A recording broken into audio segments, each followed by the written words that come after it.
and this is The In Show. And I'm your host, Gus Summers. Good to be back with you today. We got another great show for you today.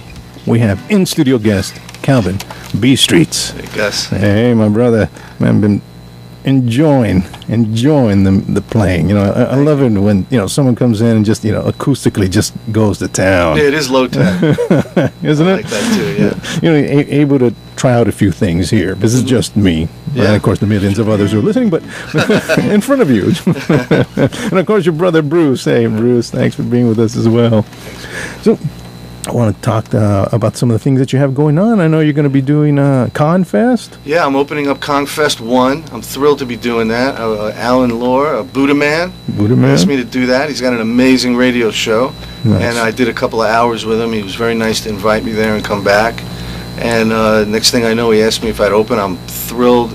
I've been in rehearsals for it, and it's going to be a lot of fun. Nice. And is there a little something you can play for us right now that you're going to do there? Well, yeah, as a matter of fact, I'll play the song I'm going to open KongFest with. Oh, nice. I mentioned Willie Dixon earlier. Yes. So once we hit some Chicago blues, Ain't Misbehaving with Fats Waller. Yes. And Willie Dixon is another one of the quintessential Chicago bluesmen who wrote so many of the classics. So I'm going to do Seventh Son now, and it's off my first album. Nice. And it's like this.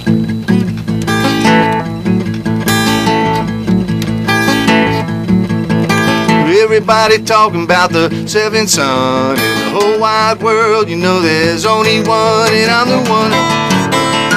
Yeah, baby, I'm the one. Well, I'm the one. What they call a seventh son. Well, I can tell your future for it come to pass. You know, I do things to you, baby, make your heart feel glad. Look in the sky, predict the rain. You know, I tell you when a woman got another man. 'Cause I'm the one. Yeah, baby, I'm the one. Well, I'm the one. What they call a seventh son. Well, I can speak these words, you know, they sound so sweet. You know, I even make your little heart skip a beat.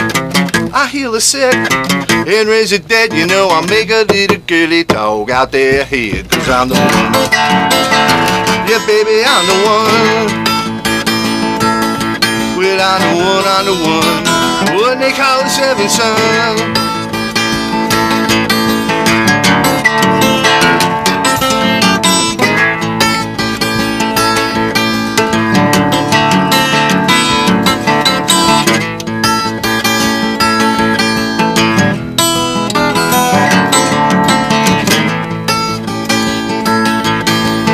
Everybody talking about the seventh son in the whole wide world. You know there's only one, and I'm the one.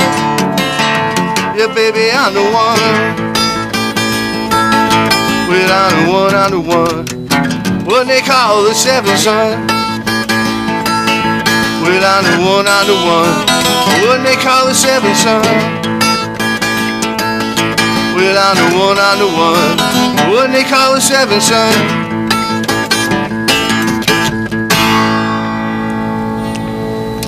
A standing ovation. Look at that. That's what I'm hoping for KongFest with.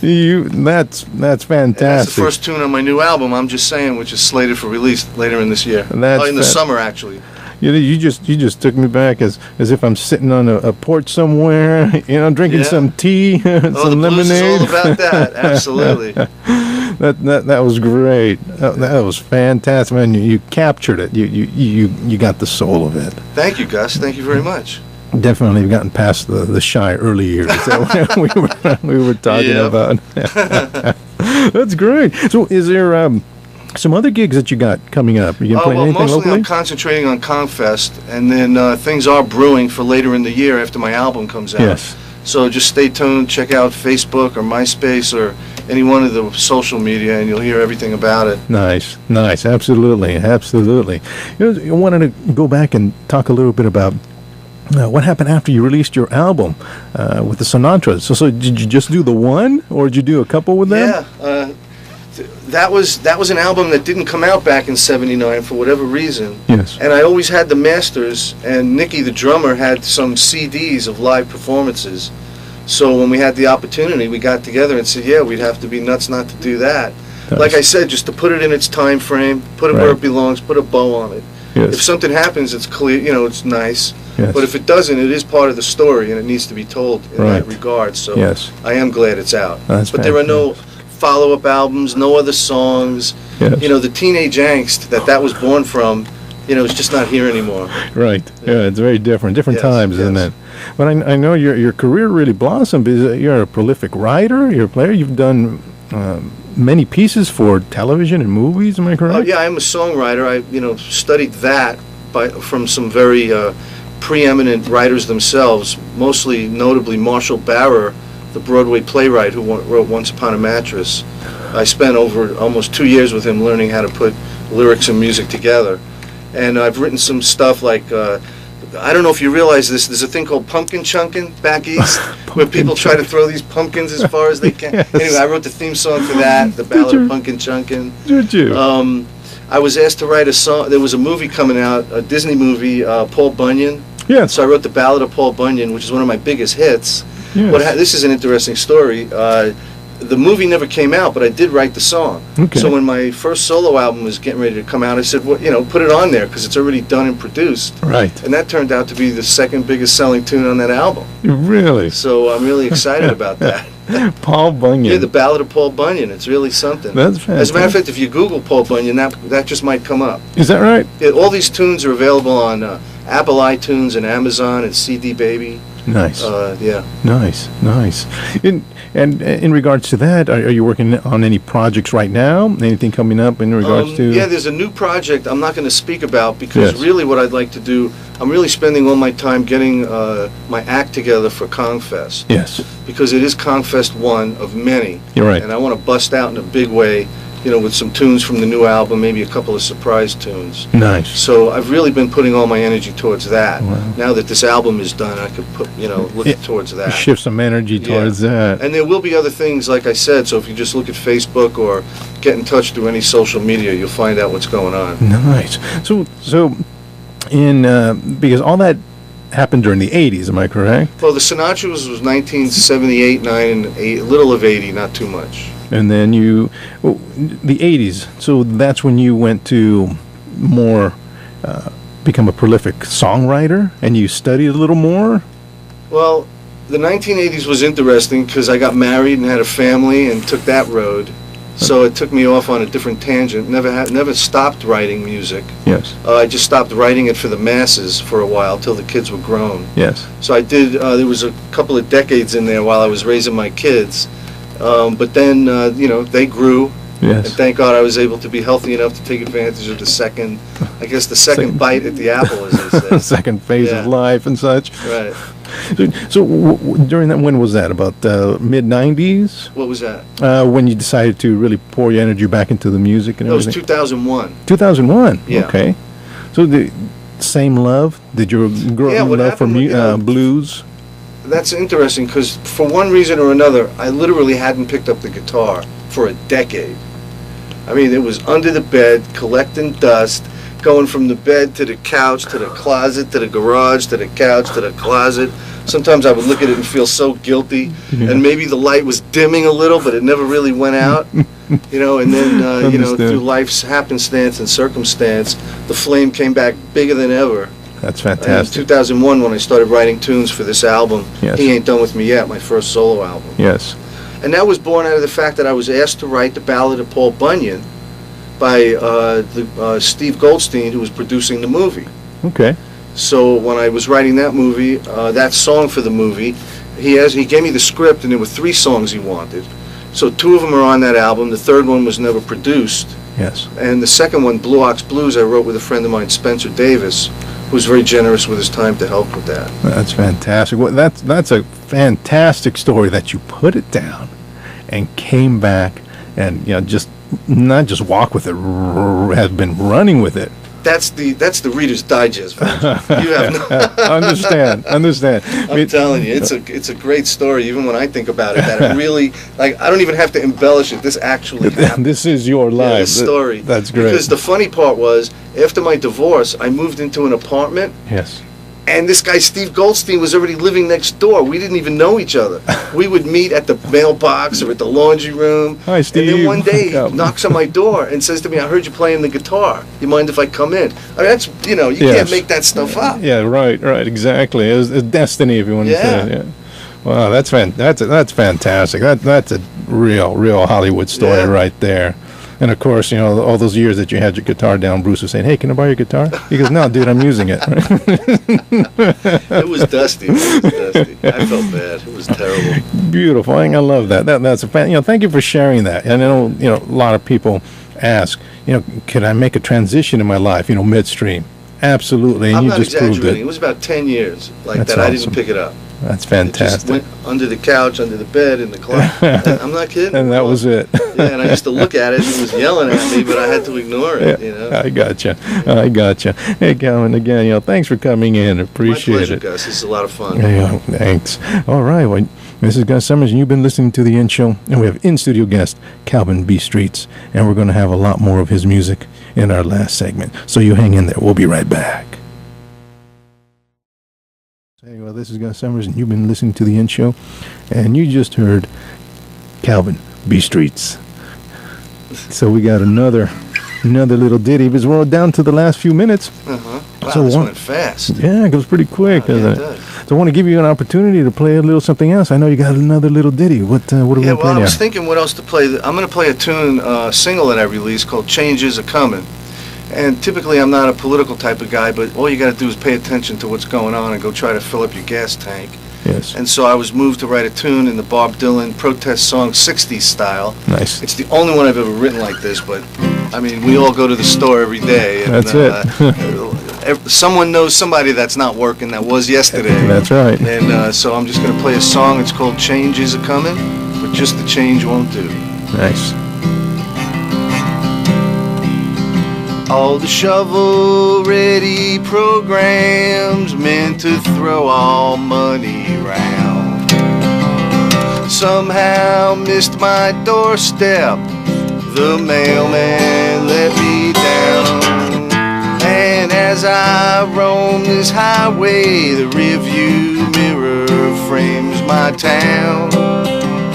We wouldn't hit rock bottom till the top let us down. Changes are coming for you and you and you. Changes are coming, all but just the change won't do.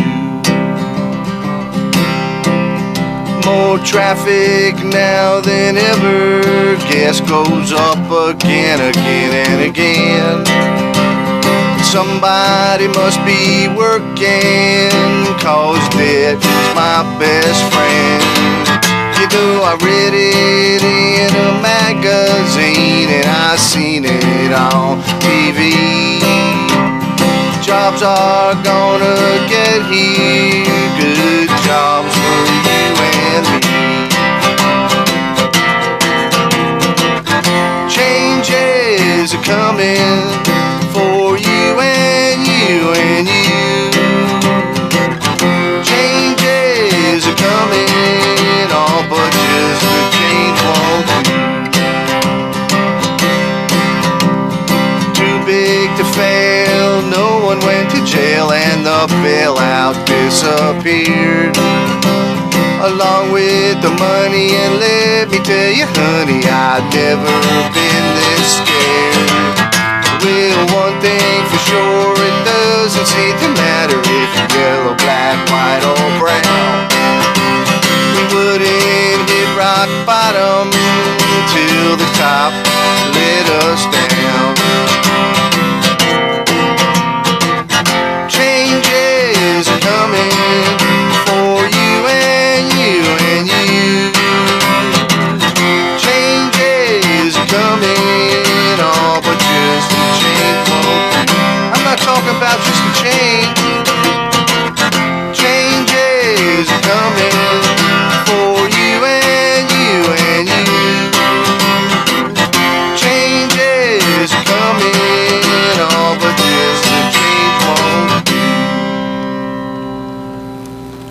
Nice.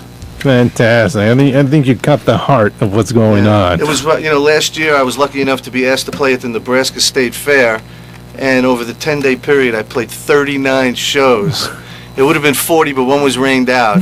That was some serious guitaring, and I got to debut that song, and I played it on Nebraska TV. It was really something. That's been received really well. Oh, wow. Well, and this one's on the new album as well? Well, this is not on the new album. I released it as a single because I was getting ready to leave for Nebraska, and I didn't want to leave it out. After I played, I wanted to get the hit from playing it live. Right. So it's not on the album, but it is a single, and you can see it on iTunes or Amazon or cdbaby.com. Look at that. Wow. And you said that was your only or the first political song that's really That's been the first and only. Because Okay. I typically don't see things in that light. If you listen to my albums, Yes. I'm doing classics by the masters, Right. and then stuff that I wrote in the style of the masters. Yes. So, although Bob Dylan is a master, typically that's not the style I would write in. Yes. With Cowboy G and all that stuff. Right. But sometimes that's the best way to get it across. Yes. Just plain and simple. Mm-hmm. Plain English. That's it. Yeah, The little really. tune behind it. Yeah. Is there another one bubbling up in that soul for this next 4 years, or is that? Yeah. Well, We'll see how things go. Like I said, I can't plan it. Yes. This one just happened. Right. Just because I can't see it getting any worse doesn't mean it ain't gonna. We'll cross our fingers. Yeah, so I guess hit me at the end of the year. I'll let you know. I got another one. I got to come back. Yeah, right. Nice. So now let me ask you. It's been over 10 years since you've picked up your guitar. You've For had the second act? second time. Yes. It was really like that. 2000. I'd say 2001. 2001. So it's been about 11, 12 years. And this is your second album, right? Yeah, the one I just finished is my second album coming out in the summer. So you put your guitar down. You picked it up. You've already done 2 albums. You've done a single. Well, I've got 7 or 8 if you look on the for different projects Right. here and there. And then all the different projects. And then of course sometimes you write a tune that's not going to fit into a collection, Right. and you want to get it out there. Yes. So that's another reason to release a single. Look at that. And so now, what's left? What's left? That's a lifetime Gus, that you've this is done in not 10 the years. finish line, Gus. Nice. I'm glad to tell you, this is the starting gate. Yes. So if you're asking me what's left, I don't know, but it's out that way. Still got plenty of Yeah, it's time not left. behind me, in there. that's for sure.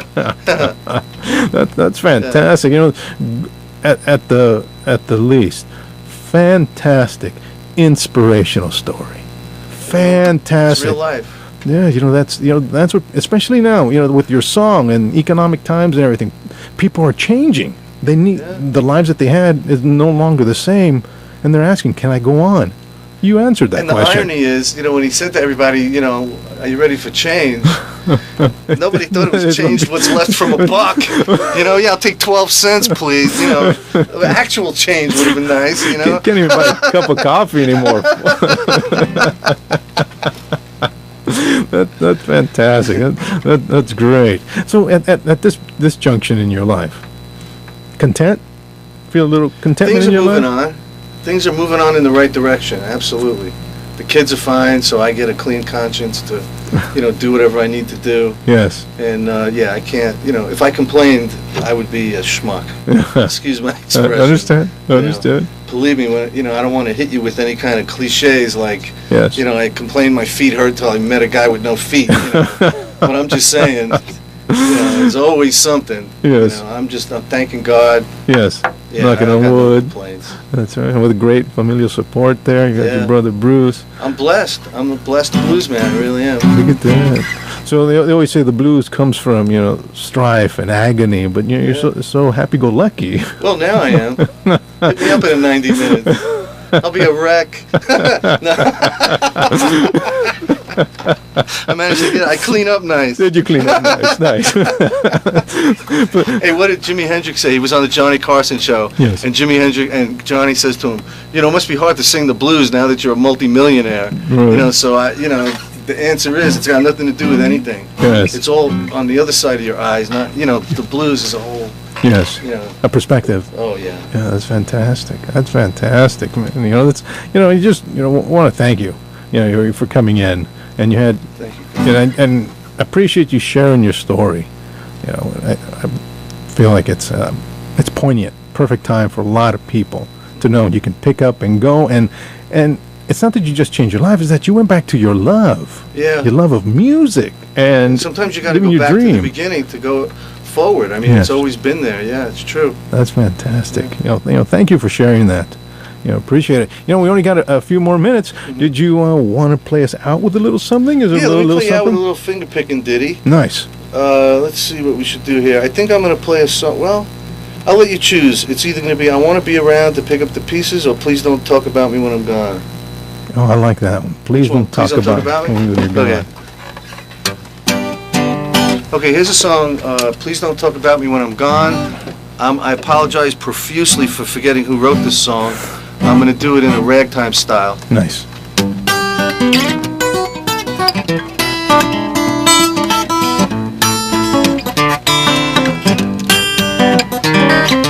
Please don't talk about me when I'm gone. All friendship ceases from now on.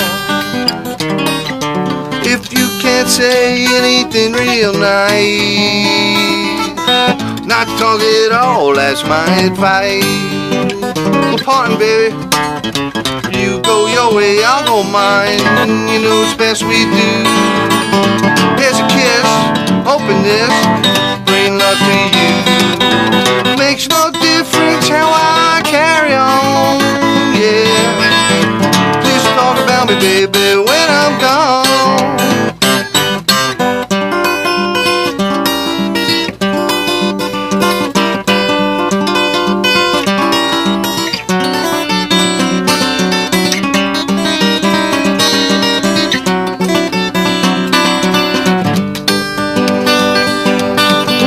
Talk about me when I'm gone.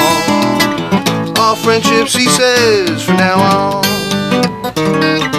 If you can't say anything real nice, not to talk at all, that's my advice. We're gonna part, baby. You go your way, I'll go mine. You know it's best we do. Here's a kiss, open this, bring love to you. Makes no difference how I carry on, yeah. Please don't talk about me, baby, when I'm gone. Yeah. Fantastic. Thank you, Gus. Thank you. You know, Calvin, again, thank you for coming in. My appreciate pleasure. You taking the time. And thank you for having me in. I appreciate that very much. Absolutely. And Bruce, thank you for coming along. Love talking to you. You guys are great. All right. Absolutely. All right. Well, that's it. Well, this is Gus Summers, and you've been listening to The In Show, and we had in-studio guest Calvin B. Streets and his wonderful brother Bruce Richland, who are here for support. And you can definitely look for us on YouTube, Twitter, Facebook, all those great social media sites. Of course, visit us at theinshow.com, where we'll have a lot more information about Calvin and his upcoming dates and his upcoming CD. So we'll definitely catch you next time. So we'll see you later.